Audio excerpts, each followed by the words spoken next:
오늘 우리에게 주시는 하나님의 말씀은 시편 111편 1절로 10절 말씀입니다. 할렐루야.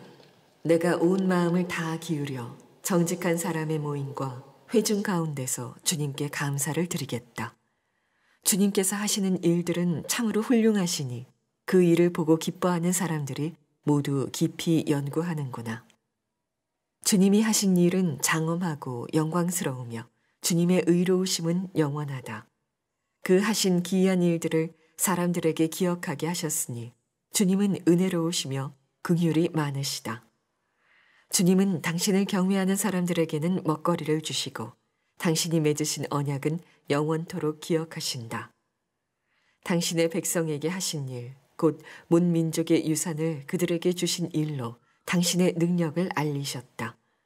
손수하신 일들은 진실하고 공의로우며 주님이 지시하신 법은 모두 든든하며 영원토록 흔들리는 일이 없으니 진실과 정직으로 제정되었다. 당신의 백성에게 구원을 베푸시고 그 언약을 영원히 세우셨으니 그 이름이 거룩하고 두렵다. 주님을 경외하는 것이 지혜의 근본이다. 주님의 계명을 지키는 사람은 바른 깨달음을 얻으니 영원토록 주님을 찬양할 일이다. 지금 여러분 중에는 힘들고 어려운 일들이 참 많아서 어떻게 해야 할지, 어떤 길이 정말 가야 될 길인지 그것 때문에 마음이 힘든 분들이 많이 있으실 겁니다. 오늘 그분들에게 하나님께서 주시는 말씀의 은혜가 임하기를, 그래서 그 마음의 혼란에서 여러분이 온전히 다 구원받게 되기를 축원합니다. 저는 참 하나님 앞에 지혜를 달라는 기도를 많이 했습니다. 좋은 남편이 되고 싶고, 또 좋은 아버지 되고 싶고, 또 좋은 목사가 되고 싶고, 그런 마음은 간절하지만 어떻게 해야 그렇게 되는지를 잘 모르겠더라고요. 성도들이 상담에 올 때, 또 우리 나라와 민족의 여러 문제를 놓고 기도할 때 도대체 어느 길이 바른 길일까? 어떻게 해야 하는 것일까? 이 판단이 잘 서지 않을 때가 참 많이 있었습니다. 그때마다 하나님 앞에, 하나님 지혜를 주십시오. 뭔가 일이 잘못되어 가는 것처럼 느낄 때는 더욱 그랬습니다. 그런데 오늘 하나님께서 그 답을 주셨어요. 오늘 말씀에서 오늘 시편 111편 10절 말씀에 주님을 경외하는 것이 지혜의 근본이라. 저는 설교를 준비하면서 모르던 말씀은 아니었는데도 이 말씀이 너무나 분명하게 깨달아지면서 그렇게 눈물이 많이 나더라고요. 여러분들에게 그 은혜를 나누고 싶은데 짧은 시간이라 정말 성령께서 도우시기를 간절히 기도하는 마음입니다. 여러분, 경외함이라고 하는 것은 두려워하는 마음의 일종입니다. 그러나 무서워서 벌벌 떠는 두려움하고는 다릅니다.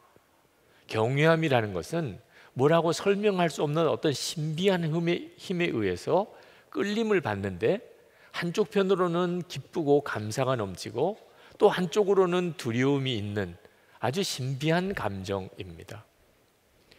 하나님을 바라보는 눈이 뜨인 사람에게 바로 이 하나님을 경외하는 마음이 생기게 됩니다.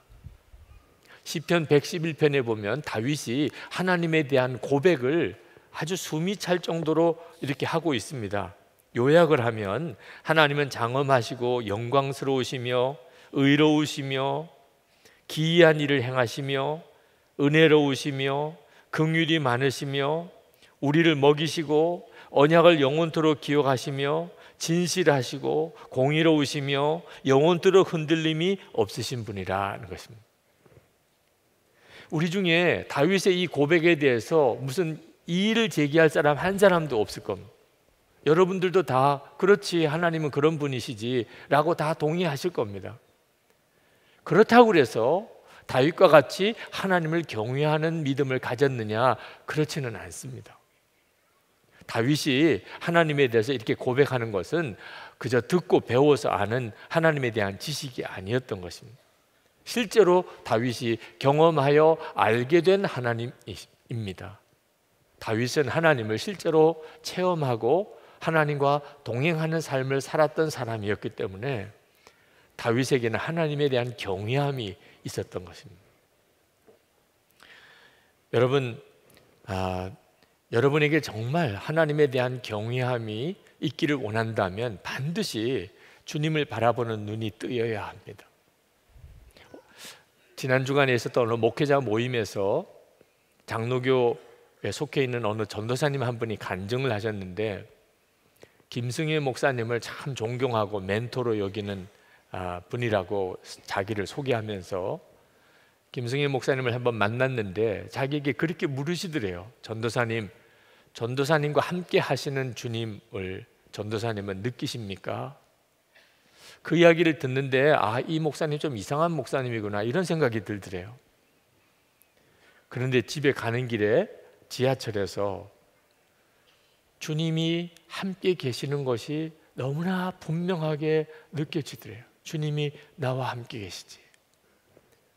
그 느낌이 드는데 얼마나 놀라운지 한편으로는 너무나 감격스럽고 기쁘면서도 또 한편으로는 너무나 두렵더래요. 주님이 지금 나와 함께 계시잖아. 바로 그것이 경외함입니다.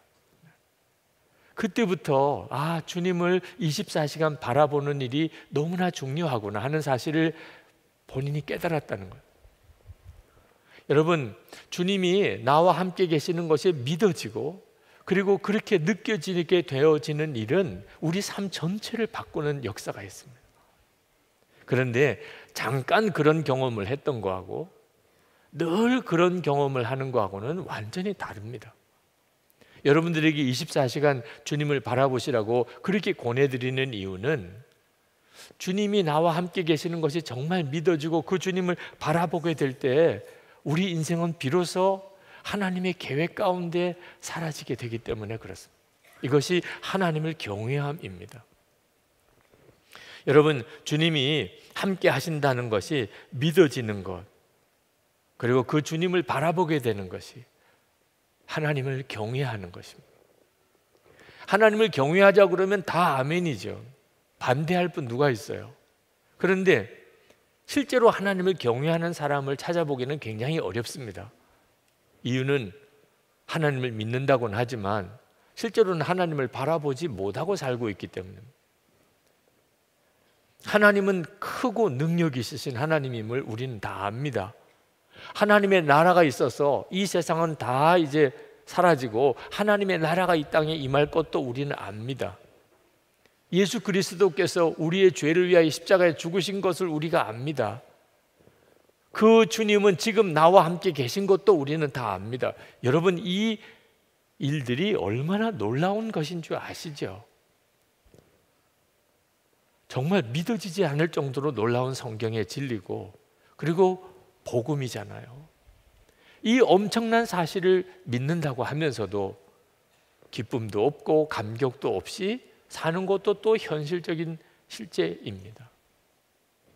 그러다가 하나님의 어떤 기도 응답을 체험했거나 또는 하나님의 역사가 나타나는 것을 경험했을 때 마치 이전까지는 하나님을 전혀 안 믿었던 것처럼, 와, 하나님 정말 살아계시구나, 하나님은 정말 놀라우신 분이구나, 호들갑을 떱니다. 마치 하나님을 정말 안 믿었던 것처럼. 여러분은 정말 하나님은 살아계신 것을 믿는 사람이고 하나님의 나라가 있음을 믿는 사람이고 십자가에서 예수님이 여러분의 죄를 완전히 사하셨고 그리고 여러분과 함께 주님이 계신 것을 믿는 사람입니까?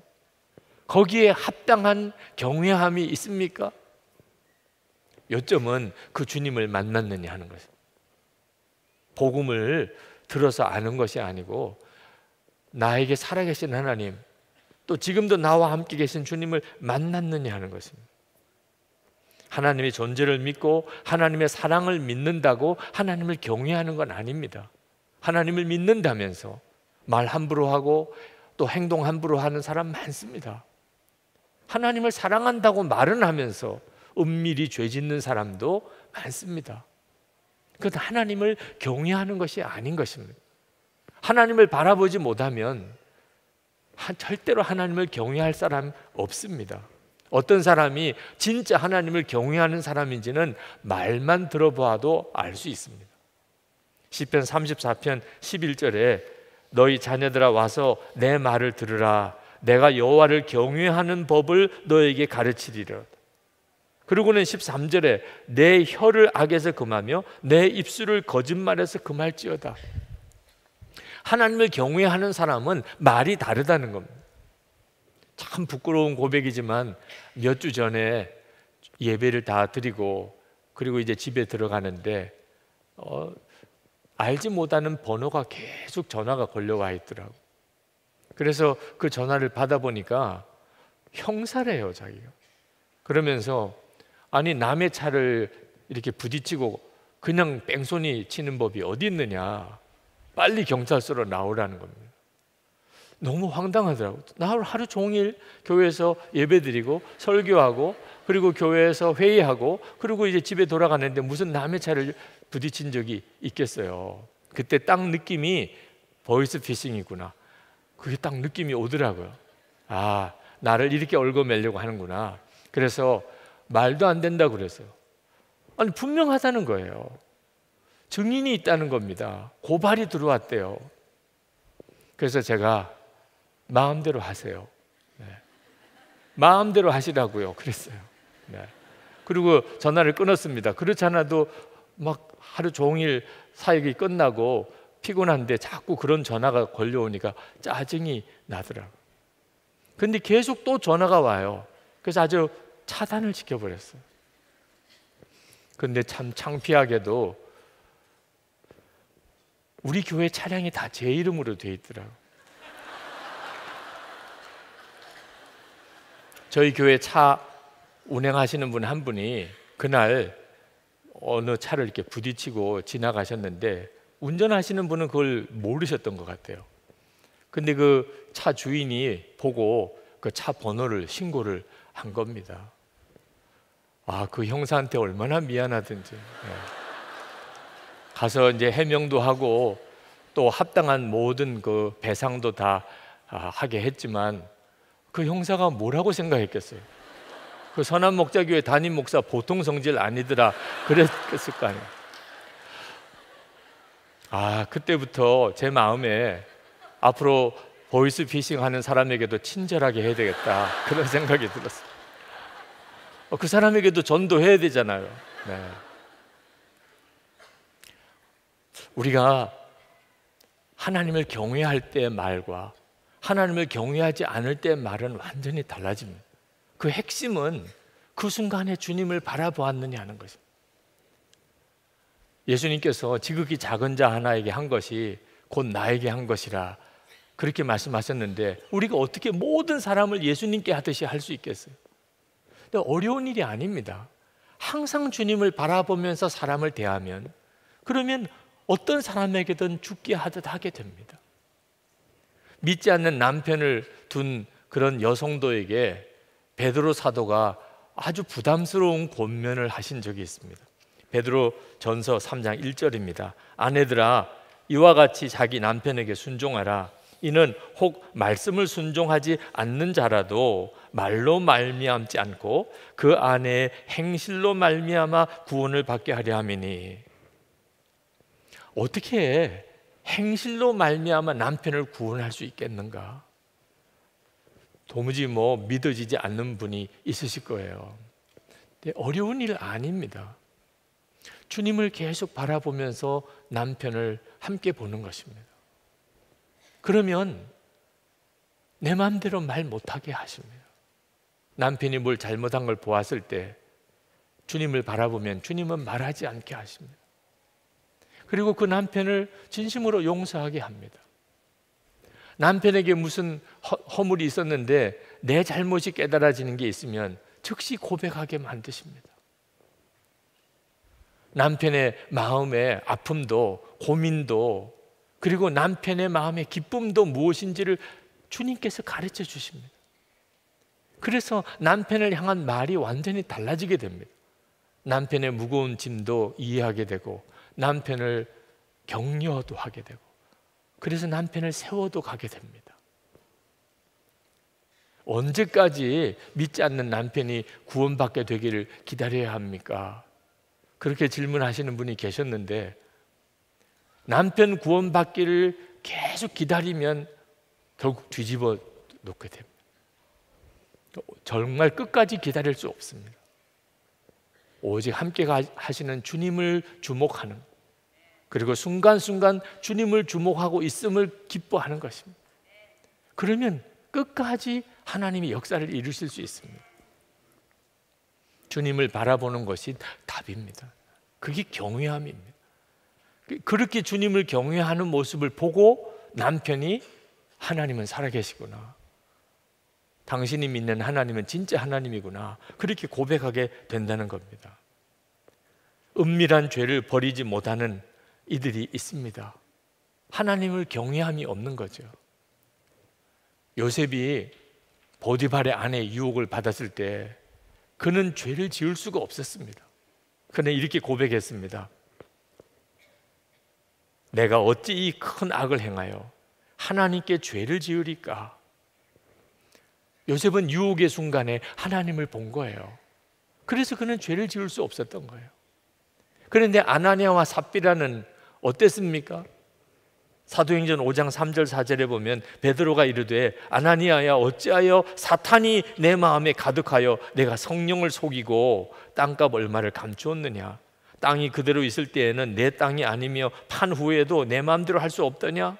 어찌하여 이 일을 내 마음에 두었느냐? 사람에게 거짓말한 것이 아니요 하나님께로다. 하나님께 어떻게 거짓말할 수 있어요? 하나님을 믿는 사람이.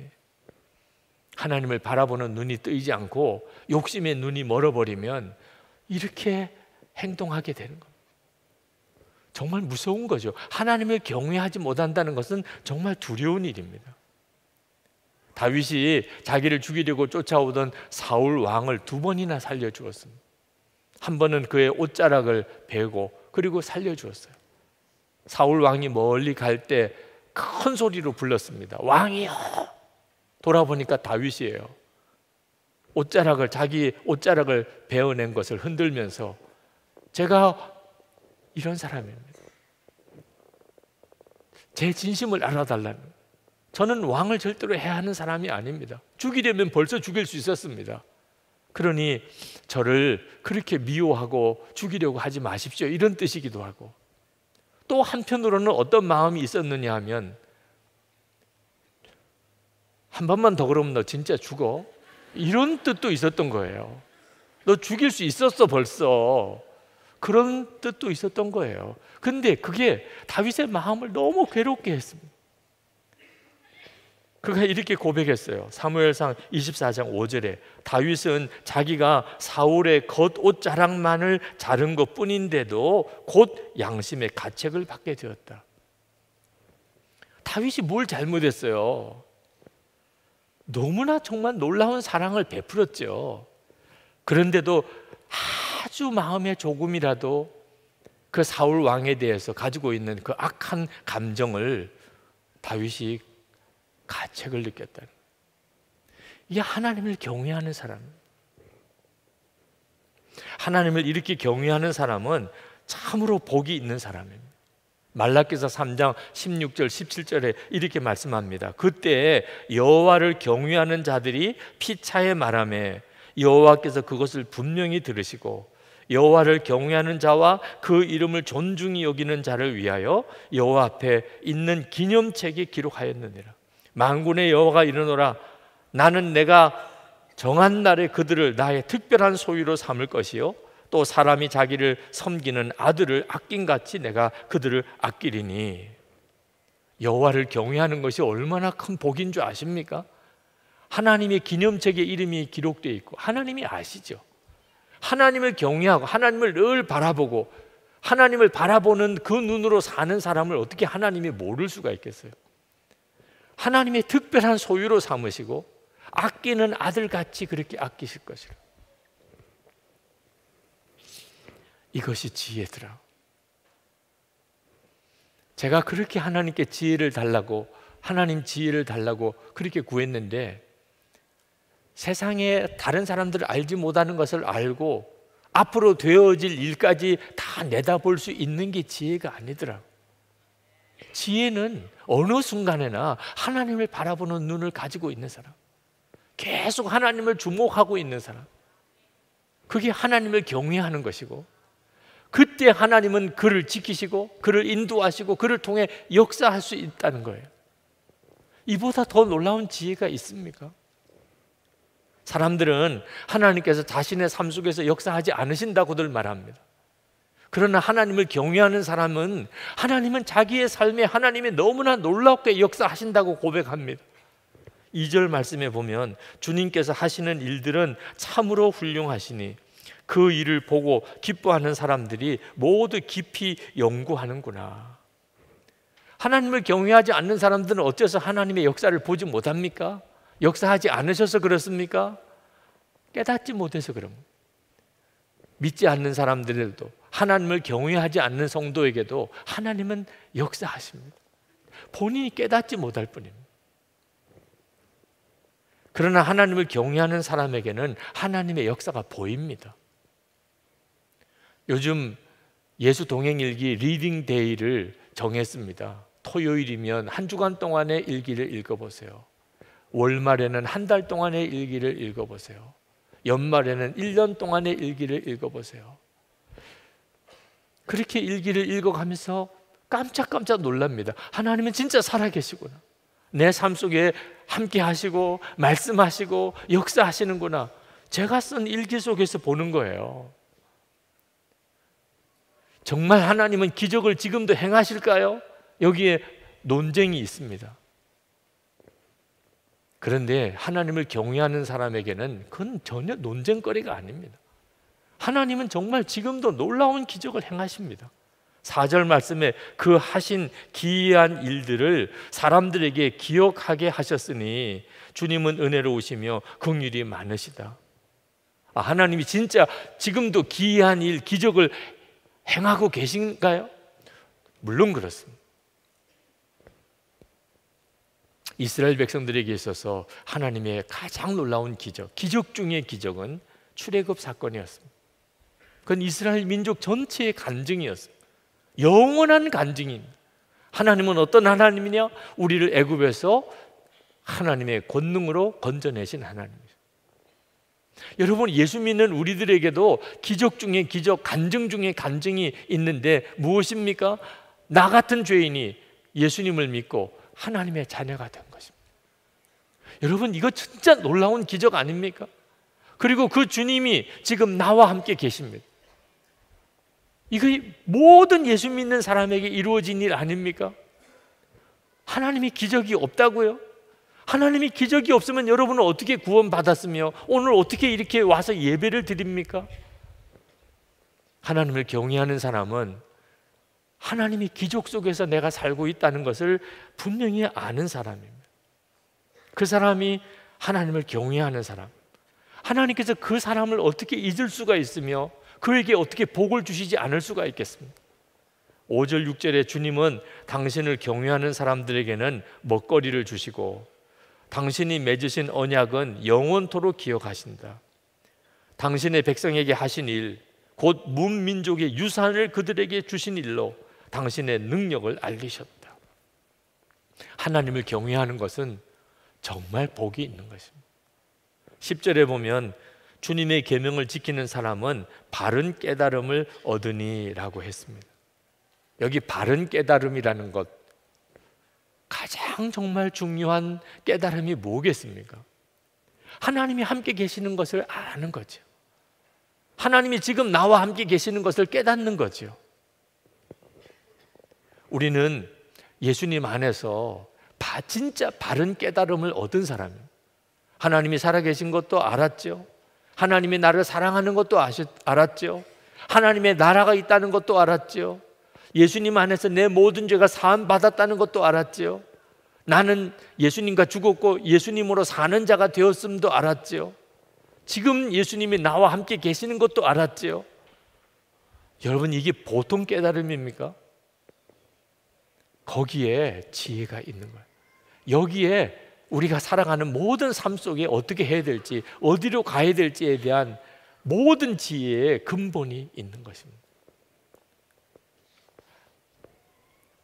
어려운 말, 더러운 말 입 밖에 내지도 말고, 거짓말 하지도 말고, 은밀한 죄 이제는 다 짓지 않고, 항상 기뻐하고 범사에 감사하고 원수도 사랑하는 사람이 되어야 하나님을 경외하는 사람이다, 그런 말 아닙니다.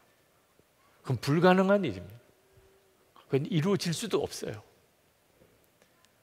하나님이 우리에게 원하시는 것은 하나님을 바라보라, 매 순간 하나님을 바라보라. 그러면 하나님이 우리로 하여금 더러운 말 다 제어하고, 거짓말 다 없애고, 은밀한 죄 이젠 다 끊어지고, 항상 기뻐하고 범사에 감사하고 원수도 사랑하게 해주신다는 것, 그게 하나님을 경외함입니다. 주님을 바라보고 그렇게 안 할 사람이 누가 있겠습니까? 이것이 가장 놀라운 지혜입니다. 하나님을 경외하는 사람의 가장 큰 특징은 예배입니다. 10절에 맨 마지막 절에 영원토록 주님을 찬양할 일이다. 예배는 하나님을 경외하는 자의 가장 큰 특징이고 가장 중요한 일이고 하나님 경외함의 시작입니다. 그래서 오늘 우리가 예배를 드리잖아요. 근데 여러분에게 꼭 도전 드리고 싶어요. 하나님께 예배를 정말 하나님을 경외함으로 드려보자는 거예요. 오늘도 예배에 늦으신 분들이 꽤 있으시더라고요. 예배 시간에 늦는 데는 이유가 있으시겠죠. 사정없이 예배에 늦을 리가 있겠습니까? 그리고 예배 시간에 꼭 맞춰 왔느냐 안 왔느냐 가지고 그 사람의 믿음을 판단할 수도 없는 일이겠죠. 그러나 하나님을 정말 경외하는 사람은 예배 시간에 늦지 않도록 그가 얼마나 신경을 쓰는 사람이 될까요? 여러분, 영화 하나를 보아도요, 아니 시작하기 전에 극장 안에 들어가려고 하지 않습니까? 여러분, 중요한 거래처 사람 만날 때 여러분 정말 늦는다는 건 생각도 못 하잖아요. 아니 시장이나 도지사나 대통령이 오라 그러면 아니 그 만나는 시간 벌써 전에 서둘러서 가지 않습니까? 하나님을 진짜 경외한다면, 예배가 그저 예배 시간에 앉아 있는 게 아니고 정말 내가 하나님께 예배하는 것이라고 정말 믿는다면 예배 시간 전에 가야지. 그래서 기도하고 준비하고 정말 뜨겁게 하나님께 찬양 드려야지. 그렇게 되지 않겠습니까? 거기서부터 해보자는 거예요. 하나님을 경외하는 삶의 시작이 예배니까 예배부터 하나님을 경외함으로 해보자는 거예요. 지금도 인터넷으로 예배를 드리시는 분이 있으실 겁니다. 그럴 수밖에 없는 사정이 있을 거예요. 그러나 그렇지 않은데도 늘 그렇게 인터넷으로만 예배를 드리는 것은 하나님을 경외함인지 생각해 봐야 됩니다. 예배는 보는 게 아니고 성도들과 함께 하나님께 나아가는 것이기 때문에 그렇습니다. 하나님을 경외함이 예배의 가장 중심입니다. 그때 예배를 통해서 우리는 세상을 이길 힘을 얻게 된다니까요. 지난 세월을 가만 돌아보면 나는 그저 종교 생활을 했을 뿐이지 진짜 하나님을 경외함이 없었구나, 그게 깨달아지시는 분이 있으실 겁니다. 두려워하지 마세요. 하나님은 여러분들을 하나님을 정말 경외하는 사람으로 만드실 수 있어요. 능히 그러실 수 있어요. 모세는 살인자였고 도망자였습니다. 그런데 하나님께서 그 모세를 이렇게 쓰셨어요. 그 후에는 이스라엘에 모세와 같은 선지자가 일어나지 못하였나니 모세는 여호와께서 대면하여 아시던 자요. 신명기 34장 10절에 그렇게 말씀하셨어요. 하나님이 그렇게 모세를 만드셨어요. 다윗은 살인자였고 간음자였습니다. 그런데 하나님께서 그 다윗을 하나님의 마음에 합한 자라고 그렇게 말씀하셨어요. 여러분이 진짜 하나님을 경외하며 내가 살기를 원합니다. 그러면 주님께서 그렇게 하도록 역사해 주십니다. 우리가 그래서 매일 내가 하나님을 바라보고 사는지를 일기로 써보자고 하는 겁니다. 계속해서 하나님을 바라보는 삶을 지켜가고 꾸준히 그렇게 살기 위해서 그렇게 해보는 거예요. 그때마다 하나님께서 얼마나 놀랍게 우리 눈을 열어주시는지 모릅니다. 언제나 우리 시선을 하나님께 향하여야 합니다. 어느 순간에든지. 그러면 주님께서 역사하십니다. 여러분이 무슨 말을 하든지, 무슨 결정을 하든지, 무슨 행동을 하든지, 사람이 있든지 없든지 중요한 분은 하나님이십니다. 여러분이 그렇게 살면 여러분에게는 하나님을 경외함이 있는 것입니다. 그리고 하나님께서 하나님을 경외하는 자에게 주신 놀라운 은혜와 복을 누리게 됩니다. 오늘 이 시간 우리가 정말 우리의 마음의 중심을 하나님께 올려드릴 결단을 했으면 좋겠습니다. 우리 다 일어나셔서 찬양을 함께 부르시고 기도했으면 좋겠습니다. 시선이라는 찬양입니다. 여러분의 마음의 눈을 떠고 그리고 정말 주님을 바라볼 수 있게 되기를 그렇게 갈망하는 마음으로 우리 찬양을 부르시겠습니다.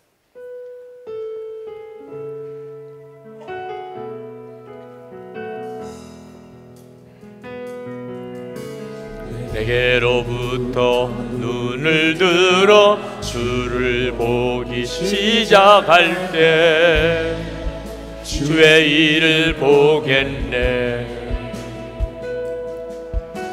내 작은 마음 돌이키사 하늘에 꿈꾸게 하네. 주님을 볼 때 모든 시선을 주님께 드리고 살아계신 하나님을 느낄 때 내 삶은 주의 역사가 되고 하나님이 일하기 시작하네. 성령이 나를 변화시켜 모든 두려움 사라질 때 주의 일을 보겠네.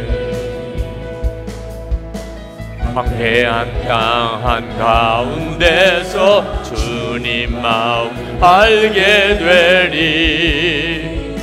주님을 볼 때 모든 시선을 주님께 드리고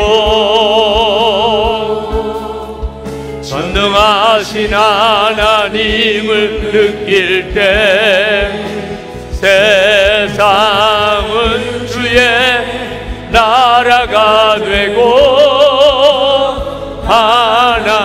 하나님이 일하기 시작하네. 모든 시선을 주님께 드리고 전능하신 하나님을 느낄 때 세상은 주의 나라가 되고 하나님이 일하기 시작하네. 여러분, 삶이 혼란스럽고 무언가가 앞에 눈에 보이지 않을 때에 하나님을 경외하는 것이 지혜의 근본임을 믿으시기 바랍니다. 하나님을 바라보는 눈을 열어달라고 기도하시기 바랍니다. 거기서부터 하나님의 지혜가 여러분에게 부어지게 됩니다. 우리 주여 한번 부르짖고 기도하겠습니다. 주여! 할렐루야. 크고 놀라운 하나님의 은혜를 감사하며 찬양을 드립니다. 우리를 하나님 붙드시고 역사하신 하나님의 놀라우신 은혜에 감사드립니다. 주의 사랑하는 성도들 하나님의 경외하는 자로 다 일어설 수 있게 되기를 원합니다. 하나님이 나라 곳곳에서 우리의 가정과 일터에서 교회와 모든 공동체 안에서 하나님의 나라를 위하여 그렇게 쓰임받는 귀한 주의 종들이 되게 하여 주시기를 원합니다. 하나님, 지혜가 너무나 필요합니다. 하나님, 어떻게 가야 할지, 어떤 게 옳은 것인지, 하나님 어떤 것이 하나님의 뜻인지 우리에게 너무나 지혜가 필요합니다. 하나님, 주를 주목하고 주님만 바라본 전심으로 주님만 바라본 역사해 주소서. 오늘도 하나님 주의 역사하심을 기대합니다. 하나님의 놀라우신 은혜를 기대합니다. 사랑하는 성도들 위해 부으신 하나님 역사를 기대합니다. 주님. 할렐루야. 놀라우신 하나님의 은혜를 감사합니다. 하나님, 저희들이 다 주님 앞에 일어섰습니다. 하나님, 우리가 주를 바라보기를 진심으로 갈망합니다. 혼란스럽습니다. 어떤 게 더 옳은지, 어느 길이 정말 가야 될 그 길인지 알기 어려울 때가 많습니다. 하나님, 개인적으로든 우리 가정 문제든 우리의 일터에서든 하나님 교회 공동체 안에서든 한국 교회와 나라와 민족을 놓고 하나님, 때때로 하나님 지혜가 없어서 안타까울 때가 많습니다. 하나님을 경외하는 것이 지식의 지혜의 근본이라고 하셨습니다. 주여, 이 시간에 온전히 주를 주목합니다. 하나님, 답을 주소서. 명확하게 알게 하소서. 주를 온전히 따라가게 하소서. 하나님의 놀라우신 은혜를 우리 가운데 부으셔서 우리가 하나님을 경외하는 자로 그렇게 서게 되기를 원합니다. 우리가 사는 곳곳에서 하나님을 경외하는 자로 그렇게 서게 하시고, 하나님, 오늘도 약속하신 놀라운 복을, 놀라운 은혜를 부어주소서.